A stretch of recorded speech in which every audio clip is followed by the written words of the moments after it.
ஏய், இங்க யார்ரா காசி? நீதான் காசியா? சொல்லு, யாரு காசி? உனக்கு தான் தெரியுமா? ஒழுங்கா யாருன்னு சொல்லு. அவன் என்ன இந்த ஏரியா பிஸ்தா? நான் ஆ, காசு யாருன்னு தெரியுமா? ஆமா. ம். என்னண்ணா பிடிச்சிட்டீங்க? இப்ப என்ன அடிச்சிட்டு நீதான் காசின்னு சொல்ல போற அதானே? இல்லை, ஓத்தா, அப்புறம் எதுக்குடா கை வாங்கின? அந்த ஆளை இப்படிலாம் கேட்டால் சொல்ல மாட்டான். நல்லா வேகமாக அடிச்சு கேளுங்கன்னு அடிச்சு காட்ட வந்தேண்ணா. ஓ, அப்ப நீ காசி இல்ல. இல்லைண்ணா, காசி இல்லைன்னா அப்போ உன் பேர் என்னடா?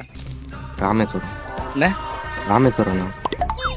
பேருகளை பாரு, ராமேஸ்வரம், கும்பகோணம்.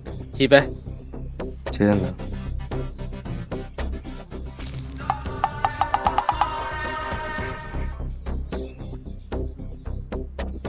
நீ சொல்றா, யாரா இங்க காசி?